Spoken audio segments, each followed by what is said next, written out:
ሸቃሊት ጉዞ ወደ ኩዌት።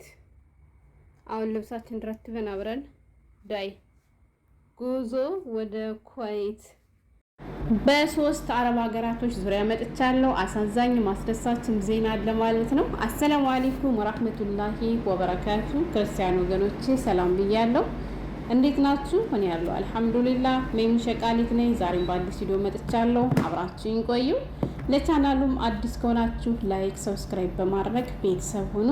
ውድ ቤተሰቦች፣ የሀገሬ ልጆች ከሁለት ቀን በፊት አንድ ቪዲዮ አካፍያችሁ ነበር። እሱ ምንድነው እንኳን ደስ ያላችሁ ከብዙ አመት ቆይታ በኋላ ኩዌት ተከፍቷል ስላችሁ አንዳንድ ያላመናችሁ ሰዎች አላችሁ። ያመናችሁ ደግሞ የተለያየ ጥያቄዎችን ጠይቃችኋል። ከጥያቄዎቹ መካከል እንግዲህ በያለንበት አረብ ሀገር ሆነን ቀጥታ ወደ ኩዌት መሄድ ይቻላል ወይ የሚል እንዲሁም ደግሞ ኩዌት ሲሰራ ነበር በብሎክ ነው የወጣሁት 5 አመት ሆኛል 6 አመት ሆኛል ከወጣው መመለስስ ይቻላል ወይ የምትሉ እህቶች አላችሁ። እሱንም እንግዲህ ከራሳችሁ ከኤምባሲዎች የወጣውን ነገር እነግራችኋለሁ ማለት ነው። እንዳልኳችሁ የመጣሁት በሶስት አረብ ሀገራቶች ዙሪያ ነው። እሱም ዱባይ፣ ሳውዲና ኩዌትን የተመለከተ ማለት ነው።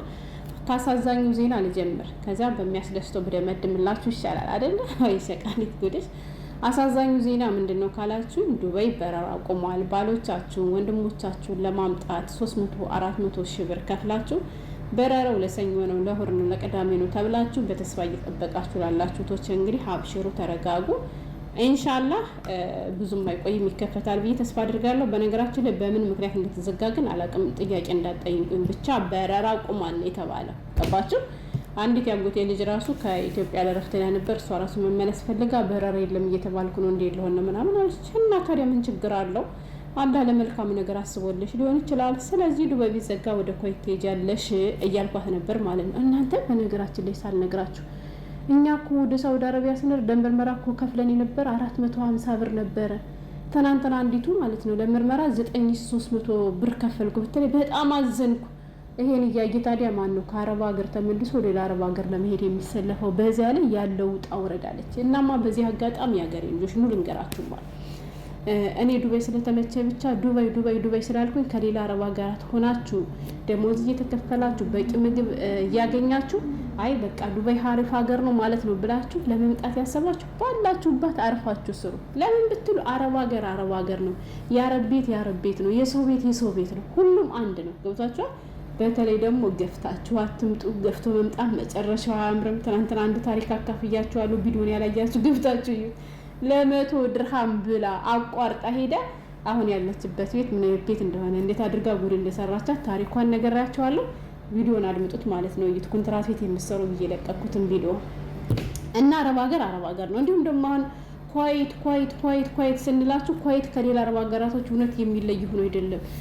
ስናየው በምንዛሬ ከሁሉም አረብ ሀገራት ከሁሉም ዓለም የኩዌት ምንዛሬ በልጦ ስለታየ ኩዌት ሄር ነው ማለት ብር ማፈስ የሚመስለን ብዙዎች አለን። ወላሂ ዞሮ ከሁሉም አረብ ሀገራቶች እኩል የሆነ ደሞዝ ነው የሚከፈላችሁ። ለምሳሌ ዱባይ 1000 የሚከፈላችሁ ከሆነ ኩዌት 120 የሚከፈላችሁ ከሆነ ዞሮ ሲመነዘር ያው ነው። እልፋትላት እኔም በፊት እንደናንተ ነበር የሚመስለኝ። እናማ ምን እላችሁ ነው በችግር ውስጥ ያላችሁ እየራባችሁ እየጠማችሁ ደሞዝ እየተቆራረጠባችሁ ያላችሁ ልጆች መዘወርን የመሰለ የለም፣ ተዛወሩ። ነገር ግን በቂ ምግብ አግኝታችሁ ደሞዛችሁ በሰዓቱ የሚከፈላችሁ ከሆነ ባላችሁበት አረብ ሀገር ጥንክር ብላችሁ አንድ ሰርታችሁ ወደ ሀገራችሁ ለመግባት ሞክሩ። ለምን ብትሉ አሁን ላይ ተመልሶ ለመምጣት ፕሮሰሱ በጣም ከባድ ነው። ሌላ ጥያቄም የሚጠይቁቶች አላችሁ። በዚህ አጋጣሚ ልንገራችሁ። አሁን አረብ ሀገር እየሰራን ቆይተን ወደ ኢትዮጵያ ብንሄድ ሌላ አረብ ሀገር ለመሄድ ብንፈልግ እኛ ግዴታ ሲወሲ እንማራለን ወይስ የመማር ግዴታ አለብን እያላችሁ የምትጠይቁቶች አላችሁ። አዎ የመማር ግዴታ አለባችሁ። ስላወቃችሁ ስላላወቃችሁ አይደለም። በእርግጥ እናንተ ያው ሙያው ስላላችሁ ቋንቋም ስለምትችሉ አለማርም ብላችሁ በገንዘብ ብቻ ከፍላችሁ ማለፍ ትችላላችሁ። ሆኖም የሲወሲ ወረቀት የመያዝ ግን ግዴታ አለባችሁ እና በጣም ነው የሚያስጠላ ወላሂ 9300 ብር ከዛም አልፎ መንከራተቱ በጣም ከባድ ነው እና ተከፈተ ስላችሁ ብቻ ዱባይ እንደዚህ ነው ኩዌት እንደዚህ ነው ስላልኳችሁ ብቻ ያላችሁበትን ሀገር ረግጣችሁ እንደዚህ ከሆነማ ልሂድ አትበሉ።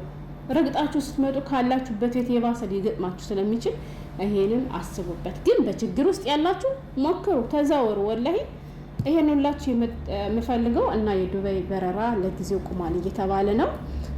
ወደ ኩዌት ልመልሳችሁ። በጣም ይቅርታ እንግዲህ ይሄን ያክል በዚህ ዙሪያ አወራለሁ ብዬ አላሰብኩም ነበረ። ወደ ኩዌት ስመልሳችሁ አንድ ውሸት ነው ዜናው ምናምን ያላችሁት ወላሂ ውሸት አይደለም። ወይ እሑድ ወይ ሰኞ እንደሚጀመር በራሳቸው በኢትዮጵያ ኤምባሲ በኩዌት የለቀቁትን ዜና ነበር ያካፈልኳችሁ ከሁለት ቀን በፊት ማለት ነው። ትናንትናም ያወጡት የራሳቸው መግለጫ አለ። እሱም መግለጫ ላሳያችሁ። ወይ እሑድ ወይ ሰኞ ነበር እንጀምራለን ያሉት፣ እነሱ ግን ማክሰኞ ዕለት ነው የጀመሩት። አንድ ቀን ዘግይቷል ማለት ነው። እስኪ መጀመሪያ የወጣውን ዜናውን ላሰማችሁ። መልካም ዜና ይላል። የኩዌት ቪዛ 20 ተከፈተ ይላል። በሀገራችንና በኩዌት መካከል የተፈረመው የሰራተኛ ስምሪት ስምምነት በቅርቡ ወደ ተግባር የተሸጋገረ መሆኑ ይታወቃል።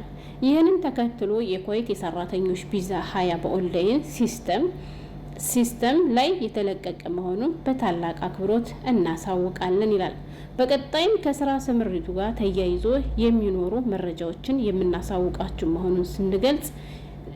መሆኑን እንገልጻለን። የኢትዮጵያ የኢፌዴሪ ኤምባሲ በኩዌት ይላል። ገባችሁ? እንዳልኳችሁ ቪዛ መስጠት ወይንም ደግሞ ቪዛ መለቀቅ ከእሑድ ወይ ከሰኞ ይጀምራል ነበር ያሉት። እነሱ ግን ትናንትና ማክሰኞ እንደተጀመረ ራሳቸው በግልጽ ተናግረዋል። ያ ማለት መሄድ ትችላላችሁ። ገባችሁ? መሄድ ትችላላችሁ ማለት ነው። ሌላኛው በባለፈው በሰራሁት ቪዲዮ እንዳልኳችሁ በጣም ብዙ ልጆች የጠየቁት ጥያቄ ምንድን ነው? ከተለያየ አረብ ሀገር እየኖርን አሁን በያለንበት አረብ ሀገር ሆነን ፕሮሰሱን ጀምረን ወደ ኩዌት በዚሁ አድርገን ኢትዮጵያ ሳንገባ መሄድ እንችላለን ወይ ብላችሁ ጠይቃችኋላችሁ።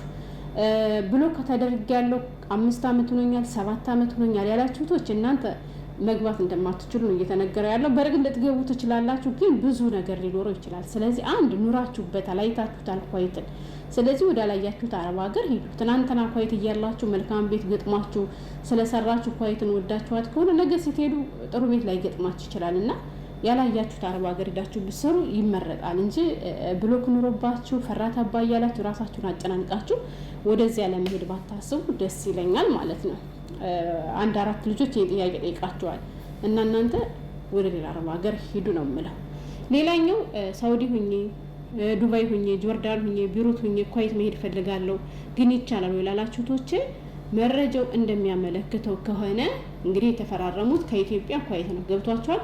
ስለዚህ በያላችሁበት አገር ሆናችሁ ከዚያ ኩዌት የሚልክላችሁ የራሳችሁ የግል ቪዛ የሚሰጣችሁ ካገኛችሁ ልክ እንደ ጉብኝት በዚያ መልኩ ልትገቡ ትችላላችሁ። ግን ትክክለኛ አሰራሩ ከአረብ ሀገር ወደ አረብ ሀገር አይቻልም። አንድ ሰው ኩዌት መሄድ የሚፈልግ ከሆነ ለምሳሌ እናንተ ሳውዲ እየኖራችሁ ከሆናችሁ ከሳውዲ ኢትዮጵያ ከገባችሁ በኋላ ኢትዮጵያ ላይ ፕሮሰሱን ጀምራችሁ አስጨርሳችሁ ወደ ኩዌት መሄድ እንደሚቻል መረጃው የሚያመለክተው ማለት ነው። ስለዚህ በያላችሁበት አረብ ሀገራት ሆነን ወደ ኩዌት እንሰዳለን ምናምን ብሎ ደላሎች እንዳያጭበረብሯችሁ። አሁን ለምሳሌ ከቢሩት ዱባይ እናመጣለን፣ ከጆርዳን ዱባይ እናመጣለን እያሉ በጣም ብዙ ልጆች ከመጡ በኋላ ራሱ ለጉዳት የሚዳረጓሉ እና እንደዚያ እንዳይሆንባችሁ እንዳልኳችሁ ያላችሁበት ቤት በቂ ምግብ ካለው ደሞዝ የሚከፈላችሁ ከሆነ አረፋችሁ ስሩ። ኩዌት ብለን ስላጨበጨብን ኩዌት ከሌላ አረብ ሀገራት የሚለይበት ምንም አይነት ምክንያት የለውም። የሰው ሀገር የሰው ነው፣ የሰው ቤት የሰው ነው። ተመሳሳይ ህይወት ነው የሚገጥማችሁ። ግን ደሞዝ የማይከፈላችሁ ስራ የሚበዛባችሁ በጣም ከአቅም በላይ ጭቅጭቅ ያለበት ደሞዛችሁ የሚቆራረጥባችሁ ከሆነ ተዛወሩ ወደ ኢትዮጵያ። አንድ ኮንትራታችሁን ጨርሳችሁ፣ ሁለት ደግሞ ኮንትራት መጨረስ አልፈልግም ካላችሁ ከሰዎቻችሁ ጋር ተነጋግራችሁ ትኬት በራሳችሁ ቆርጣችሁ ትኬት ብቻ ስለቆረጥሽ አንልክም ሊሏችሁ ይችላሉ። ምክንያቱም ብዙ ወጪ አውጥቶኛል ስለሚያመጡ ያን ነገር በሚያስማማችሁ መልኩ ራሳችሁ ጨርሳችሁ ወደ ኢትዮጵያ ከገባችሁ በኋላ ፕሮሰሳችሁን ጀምራችሁ ወደ ኩዌት ሄዳችሁ መስራት ትችላላችሁ። እና ውሸት ነው አልተከፈተም ምናምን እንዳላችሁ ተከፍቷል። በስነ ስርዓት ተከፍቷል። ስለዚህ ከዛሬው ጀምሮ ጀምራችሁ መሄድ ትችላላችሁ። እና መልካም የስራ ዘመን ይሆንላችሁ ነው የምለው። እንዲሁ አላህዬ እንዲሁ የሰው አረብ ሀገር ጠባቂ አድርገን እንዲሁ ሀገራችን እንዲሁ አረብ ሀገር ያድርጋት። እንዲሁ አረባችን ላይ ዶራ ሊታፈስ ነው የምለው። እውነቴን ነው የምላችሁ። በተለይ ደግሞ እንደኔ ለደከማችሁ እህቶች አዲሶች ከሆናችሁ ምናምን ተስፋ መቁረጥ የለባችሁም። ገብቷችሁ አንድ አረብ ሀገር አይታችሁ ያን ቤት ክፉ ስለሆነ ያን አረብ ሀገር ስላልተመቻችሁ ብቻ ሁሉም አረብ ሀገራት አንድ መስሏችሁ ያቀዳችሁትን እቅዳችሁን አበላሽታችሁ አላማችሁን ይህን የማድረግ እቅድ አለኝ አረብ ሀገር የምሰደደው ለምሳሌ የእናቴን ቤት መስራት ከሆነ የሄዳችሁበት ቤት ሳይመቻችሁ ቀርቶ የእናታችሁን ቤት ሳሰሩ ቀርታችሁ ተስፋ የቆረጣችሁ ካላችሁ አዲስ ተስፋ ሰንቁ። ሌላ ቤት ሌላ ሀገር እጅ አሁን ማሳካት እችላለሁ ብላችሁ እንደገና በአዲስ መንፈስ ተነስታችሁ ለመስራት ሞክሩ። ምክንያቱም ሁሉም አረብ ሀገር ሁሉም የአረብ ቤት አንድ አይደለም። አንደኛው ሲዘጋላህ ደግሞ የተሻለውን በር ይከፍትላቸዋል ማለት ነው። ግን ሰው አስቀይማችሁ ወይም ደግሞ ሰው ረግጣችሁ አትሄዱ። ልክ እንደ ትናንትናዋ ልጅ የሆነ አጋጣሚ እንዳይደርስባችሁ ገብቷችኋል። እሷ አሁን ለ100 ሪያል ብላ ለ100 ድርሃም ብላ ነው እንደዚያ ጉድ የሆነችውና አስቡበት።